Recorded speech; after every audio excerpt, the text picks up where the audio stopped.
Welcome everyone, thank you all for tuning in today on the Midday Show. I'm your host Khalifa Zamaluddinov. And I'm Shafi Al-Aman. And today we're going to be discussing a viral topic that seems to be flooding in the NBA headlines. This topic revolves around an NBA star, Jeremy Lin, who plays for the Brooklyn Nets and has been heavily criticized about his dreadlocks that has been rocking on the court. And this caused a lot of controversy on the topic and the NBA itself. One of the main articles that has surfaced the internet and heavily viewed by NBA fans was this article titled "Asian NBA Star Snaps Back in the Best Way After Criticism Over His Dreadlocks."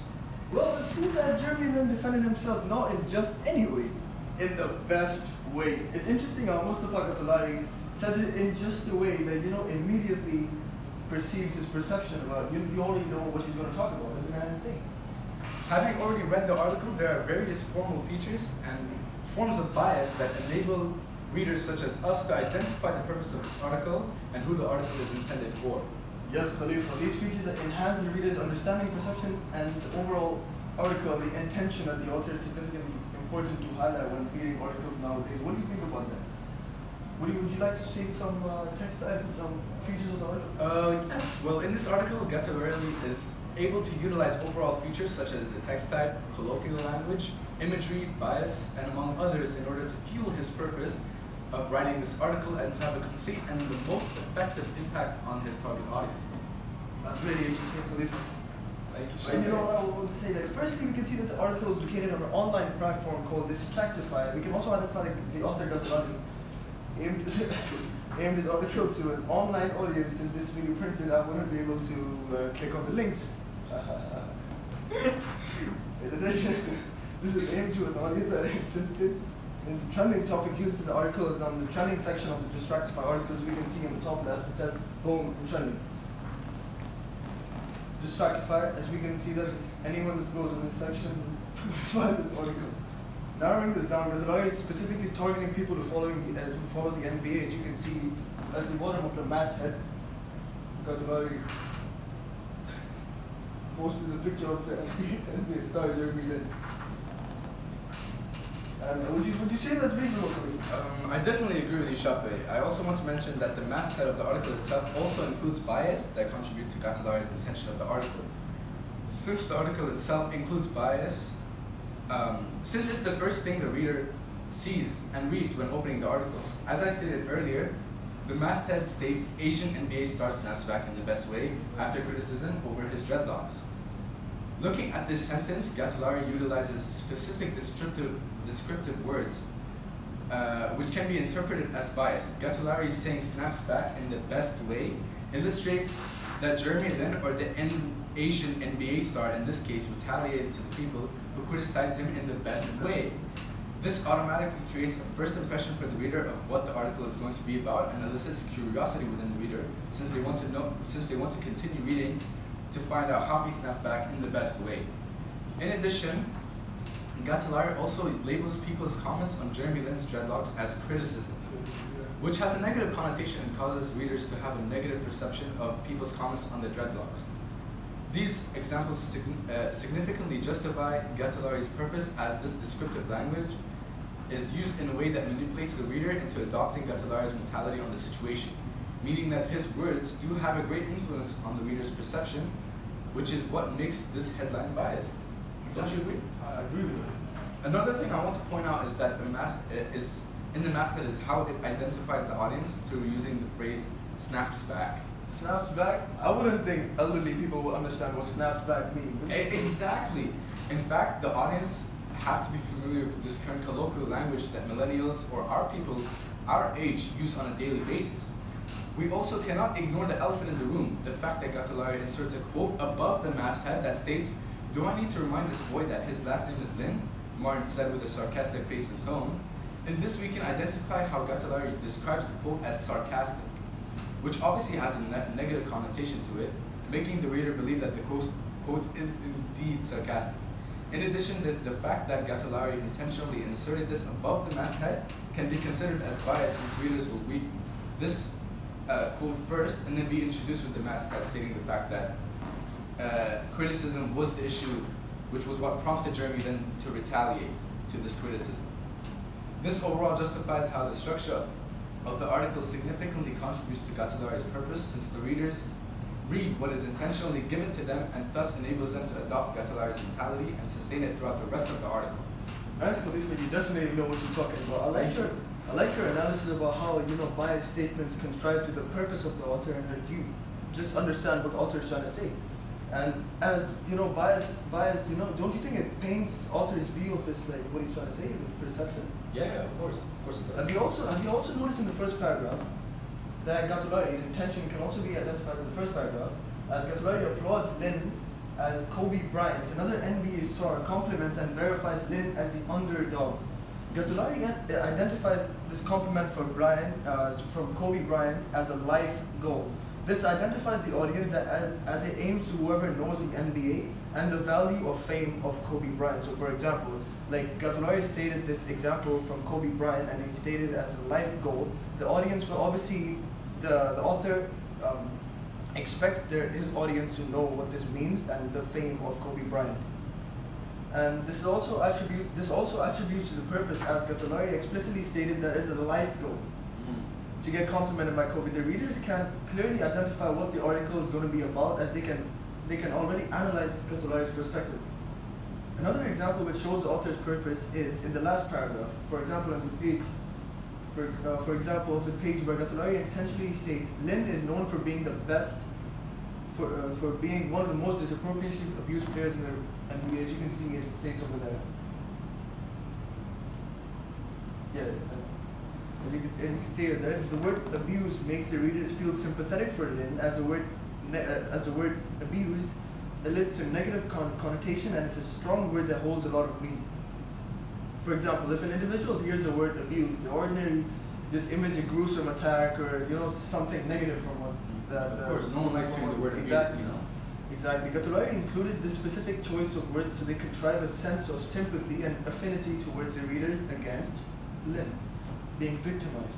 In addition, he attaches a video that a fan complied on the amount of scenarios where Jeremy Lin was marginalized and flagrantly fouled in NBA games, and his fouls were not called in the game. This then establishes credibility or ethos within the reader, as they're able to use the word abuse, as they can see this abuse with their own eyes. As you can see behind, these are the snapshots of images that have been taken of this abuse in this. These images makes the reader feel more sympathetic for Jeremy Lin, as they can actually see and they can experience what Jeremy Lin has been going through. Wow, I did not know you were going to pull out that much. You gotta respect the author's intention. Another fact that I want to mention is the authentic demeanor of Jeremy Lin. This player, after all the abuse and hate, still manages to sustain his pure personality. Lin responded to the video but nothing but pure class, as said by Gattalari. So would you say that's biased? That's 100% biased. Like, you can see what the author is trying to say, and that's the author's perception. That's what the author thinks, and obviously he wants to make the audience think that as well. So. Yeah. The author compliments Jeremy Lin with a biased statement, as his aim of this article is to make the audience perceive Jeremy Lin as innocent. In this article, Gattalari included Lin's statement in which he said, "Tough fouls are the part of the game." Knock on wood, man. Jeremy Lin. Wow. Well said. Khalifa, don't you think Lin exposed more of his personality right there? Following this. I mean, I would guess that. Yeah. Lin thanks the fan for posting this video and hopes official will review hard fouls with more consideration in the future. The author achieved this intention to make people think as Lin handles the situation maturely, as he thanks the audience. So Khalifa, so if the author, what he's doing is basically to comply and to state his purpose over here, and to achieve his purpose, basically, for example, he included a video that was complied from fans, that the audience is going to see the video, and the audience will obviously feel sympathetic for Jeremy Lin. Exactly. And then afterwards the author included a quote from Jeremy Lin, as he thanks the audience, thanks the fan for posting that video. Yeah, exactly. So don't you think that just shows the authentic demeanor of Jeremy Lin, and what he's trying to say? Yeah, exactly, it does. And it holds his position in the society. He created an insanity by that. So obviously, That's what's gonna happen. Mm. Before you start, though, I know I've been talking for a long time. It's fine. Take your time. Take your I have time. another point that I want to mention about the innocence of Lynn.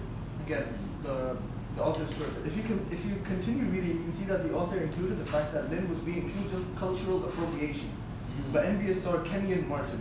Cultural appropriation is defined as the adoption of the elements of one culture by another person, another members of another culture. This is heavily stereotypical, as an Asian having dreadlocks is obviously going to offend people. And if a black male or black individual have dreadlocks, it's no big deal. Therefore, the author reaches his purpose as he victimizes Lynn. The audience sympathizes for Lynn as he is being called for and abused. Well, great job, Shafi. It's unbelievable how in tune us and everyone else is with this article. While scrolling down the article, did you see what Kenyon Martin said about Jeremy Lin's dreadlocks? He said, "Do I need to remind this boy that his last name is Lin? Like, come on, man, let's stop it with these people. There is no possible way he would have made it on one of our teams with that bull on his head. Somebody needs to tell him something like, all right, bro, we get it. You want to be black. Like, we get it, but your last name is Lin." What are your thoughts on that? Whoa, that was uncalled for. Yeah, Lin had something to say back as well. And Gataway described the response as nothing but respect. And whether intentional or not, delivered a solid burn to Kenyon Keaton in the process. I believe that's biased. This is because he described the response as respectful and assumes that everybody thinks the same way. This makes the reader feel inclined to believe him and think the same way as well, thus emphasizing the purpose of the article wholeheartedly. This is the part that everyone has been waiting for ever since they read the masthead of the article. This is able to justify his purpose, since even though he has stated his opinion throughout the article, he emphasizes his opinion even more in the most prominent part of the article, which is obviously, what everyone has been waiting for since they read the masthead, in the best way. And he emphasizes his purpose even more in this section. What do you think about the tweets, though? The tweets, what I feel like is a substantial part of the article, as they all attribute to the author's purpose. To signify this point, the images and tweets are included to make the audience better understand the author's intention, as the tweets juxtapose Lynn being a victim and Kenyon Martin being criminalized. This further conveys sympathy for Lynn as Gataway reaches his purpose. Again, criminalization versus victimization. Yeah. Leads to sympathy for Lynn. Well, I believe also Gataway deliberately inserts tweets from other people that praise Lin's response. Like he fully disregarded everything that was negative towards Lin's response. Gataway continues to insert numerous tweets from other people and make comments about them, saying about how much they love Lin's response. This exposes the audience and the reader to the idea that Lin's response was great, and they have to accept the fact that it was, considering Gataway precisely included positive tweets while completely disregarding negative tweets that would jeopardize his intention. So these tweets are able to pursue his intention until the end of the article, since they take up so much space, and end the article on a positive note for Lin, allowing the audience to have the most positive perception of Lin. Yeah, but the looks of the tweets looks funny. Yeah, exactly. Many of the tweets that are attached to this article revolve around the theme of humor. Look at this one tweet. It's a gif of a video game where the man ate the other man's head off. Isn't that funny? And the caption is fatality. This elicits a humorous response within the reader, as they are comparing Lin's response to someone eating someone's head off. Which is obviously not the case, but it's a hyperbole. Exactly. More tweets are included, such as LMAOO, he killed him in the nicest way. Or, that might be the most politest third-degree burn I've ever seen. Gataway utilizes this, the theme of humor, to engage his audience and prompt them to accept the fact that Lin's response was indeed in the best way, as he stated in the masthead of the article, which is what attracted the readers in the first place, if you think about it. These small strategies used by Gataway can make all the difference when achieving its purpose. In addition, we can see that these tweets can be targeted toward a more narrow audience. The fatality, for example, only kids and teenagers who play video games, and more specifically Mortal Kombat, will be able to understand the humor to the maximum. This justifies how this tabloid can narrow the general audience down a lot more, from people who watch basketball to teenagers or kids who watch basketball. absolutely phenomenal work.